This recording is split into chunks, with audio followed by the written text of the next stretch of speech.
I just got back from the largest Amazon conference in the world. So what did I learn, you may ask? Well, some of it was good, some of it was bad, and some of it may shock you.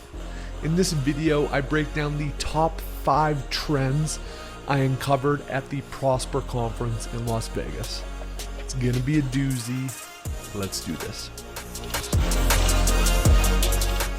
All right, guys, welcome to Heist. My name is Adam, and this channel is all about how you can take your Amazon business to the next level.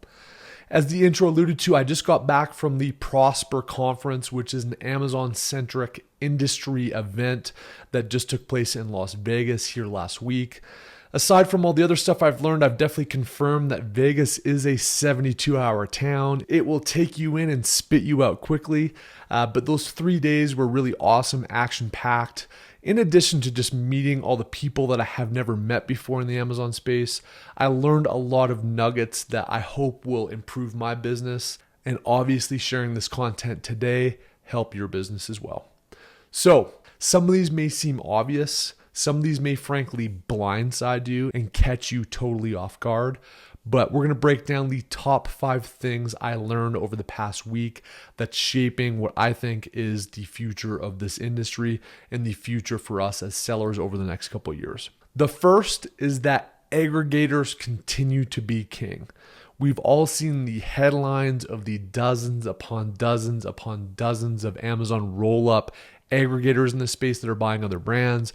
We've seen what seem to be every couple days new headlines about another person raising $100 million or another person raising $200 million. It was definitely on full display at the event, and it is real. The aggregators are coming out of the woodwork. They are in the space and they are charging hard. The first inclination was the limousines or Suburbans that were sponsored by Boosted Commerce, an aggregator at the event. That was like the first signal. Thrasio is headlining the event and sponsoring stuff. I saw Heyday sponsoring a number of different things. And it seemed like every party or event that I went to every single evening of the show was sponsored by an Amazon aggregator. They're clearly focused deliberately on attracting sellers, on attracting deal flow, and deploying the large amount of money that they're raising to grow as quickly as possible.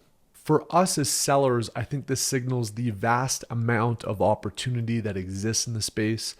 Obviously, these players aren't entering this just for fun. They're doing it because there's a tremendous opportunity. I think it also signals us, like I covered in my last video, which I'll link up above, in terms of the future of Amazon, that we've got to put our big boy or a big girl pants on. We're entering a professional era of Amazon where real money, real smart people are entering the space, and we've got to be ready for it. I think this is going to create a ton of opportunity for the vast majority of us that do it well, but it's going to blindside and catch some folks off guard that aren't ready to take on these contenders and these aggregators in the space that are starting to enter with a lot of velocity. The second thing related to aggregators that I've seen is just there is a crap ton of capital being put into the space, being put in front of sellers, being put in front of successful people that are operating and scaling marketplace brands. We hold the keys, guys. There's a lot of money at stake to both grow, scale, and succeed in the Amazon marketplace. And people are looking for a way to deploy that money. One of the major funders or debt providers in the space that basically gives debt capital to Amazon sellers that are growing and scaling basically said because aggregators are coming in and buying a lot of what would be otherwise successful businesses that use their funding tools in the past, they don't have enough people to deploy the money to. Think about that. There is hundreds of millions, if not billions of dollars circulating in the Amazon marketplace space, looking for people that are successfully scaling and building brands. Whether you need debt to grow and buy inventory and build your team and build your business, or whether you're ready to take some chips off the table and exit your business and sell it to somebody else in the space. So capital is flooding in, and if you're good at Amazon, there's going to be a lot of money to be had. The third thing, somewhat related to number 1 and 2, is the fact that I think that there's a lot of what I call smart, dumb money pouring into the space, and it's gonna skyrocket Amazon pay-per-click. When I say smart dumb money, what I basically mean is there's a ton of really, really smart people with a lot of money to deploy to succeed in Amazon. Whether they're smart being aggregators that are pulling together a large amount of money and resources to go buy and scale Amazon brands and figure out a way to grow them once they bought them, or whether this is name brand, omni-channel businesses that traditionally have focused on non-Amazon channels, say brick and mortar retail, D2C, or other online avenues that are now turning their attention because they have to, because it's growing like a weed, to the Amazon marketplace. What that means is there's a lot of people looking to grow their businesses, their ASINs, and their brands on Amazon, and they're willing to pour that money into Amazon pay-per-click. Amazon's starting to make more money from Amazon pay-per-click than they are from their own referral fees. So there's a lot more places to deploy money into Amazon ads, and there's a lot of money that doesn't necessarily need it to be profitable that's going to be pouring that money into Amazon. So I think that it's going to be tremendously difficult to have profitable one-time purchases on Amazon pay-per-click. We saw this with Google in the early days when people started to flood into the space. Facebook, it's to happen too, where just ad costs and ROAS has significantly been difficult to achieve. The same thing is happening in Amazon, and it's coming quickly. So we as sellers need to be either ready to spend unprofitable money into Amazon pay-per-click sales that hopefully turn into long-term customers that buy more than one thing from us or buy from us over time as brands, or we need to find other ways to drive traffic and sales that aren't Amazon pay-per-click, that are profitable, that other folks aren't doing. But expecting all these big players, whether it be brands, aggregators, or other smart, dumb money, don't shoot me if you're one of those people, I respect you, but it's happening and ad costs are going to skyrocket as a result. On a related note to finding non-Amazon pay-per-click outlets to be able to drive traffic, sales, and organic rank, external traffic, influencers, and social signals are going to be critical for us to succeed as products and brands on Amazon. It's very clear through all of the behaviors that Amazon has rolled out with various programs and incentivizing external influencers, social signals, and external traffic with rank. But that is very, very prevalent across the platform of speakers that were at the event and others in the know on what Amazon is up to. You've got to get really good at driving external traffic to Amazon. You've got to get really good at finding influencers that matter to drive traffic and sales to Amazon. And you've got to continually send those external traffic signals algorithmically to Amazon to let them know that your products are worth paying attention to. If you're planning on just using pay-per-click or some of the other traditional playbooks to achieve this, it's simply not going to be successful moving forward. And the fifth and final trend that I discovered at the Prosper Show that I think is actually super, super exciting is that there is a vast amount of really exciting both international Amazon markets to tackle and grow your business and non-Amazon marketplaces as well. Starting off with international. Most of the attention that I've mentioned in terms of the money pouring into the space, the aggregators, the big players that are starting to dump a lot of money into Amazon pay-per-click, most of that still is going to happen, at least for the next year, in the Amazon US marketplace.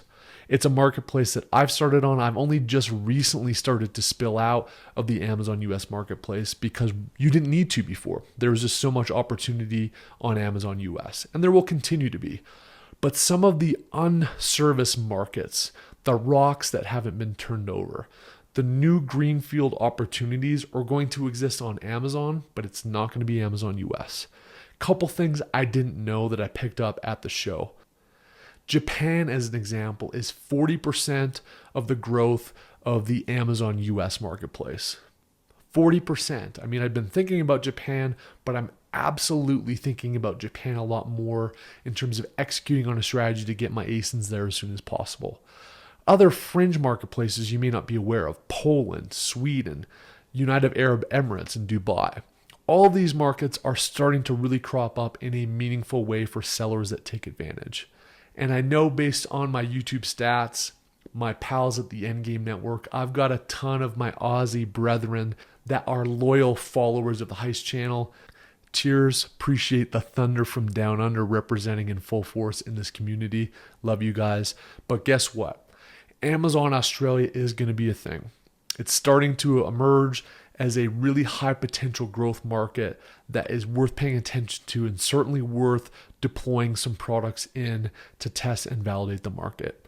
So international is going to be a big thing, and I think it's going to be a big differentiator that us as more nimble, agile, innovative players in the space can tackle first before a lot of this big money and these other big brands figure it out and realize the growth opportunities there. Related to international, there's also a ton of non-Amazon marketplaces that I believe will matter. Walmart specifically is dumping a ton of time. They've got an amazing retail footprint of distribution, which is really what's difficult for others like Shopify and others in the space to contend with Amazon because they don't have the operating infrastructure to compete. Walmart does. They have thousands and thousands of stores. They've got the distribution, and they've got now the digital infrastructure that they're dumping a lot of money into to contend with Amazon. Is it going to be as big as Amazon? Of course not, right? But it could make up 5, 10, 15, 20% potentially of your revenue moving forward. So I think non-Amazon marketplaces like Walmart, it looks like Target's probably going to emerge with something here in the near future. Pay attention to those, jump on them early. I think there's some ton of greenfield, low-hanging fruit growth opportunities across those. So I hope if you weren't at the event, this shed some light on a couple things that are happening in the space that are worth noting, that are worth digesting, that are worth thinking about for your own strategy as it relates to succeeding on Amazon. I certainly learned a ton of nuggets, and it was, again, just awesome to be out of the home office, out in person, mingling and meeting a number of you in person and a number of other people in the space that I respected, and meeting some people that I didn't even know existed in the Amazon space. So it was a fantastic event. Stay tuned. I'm going to drop a nugget here in the next couple weeks on an upcoming Rise conference. For those that don't know, I'm a partner in SELLERISE software. Dima, the founder, kicked off the first ever event in Orlando. I think it was about a month or so ago, and it was absolutely kick-ass. Well, we're going bigger, we're going better, and we're going to be in one of the best cities, I think, in the United States and possibly the world, certainly on my favorites list. So if you're looking to get out of the house, looking to get out of the home office, there's an event coming up in November that I will talk about here in the next couple of videos. So go ahead and smash the subscribe button. Hit the notification bell. I hope to mingle with some of you in person, whether it be this upcoming Rise event or an event in the future. Until next time, thanks for being here. Appreciate you guys. Cheers.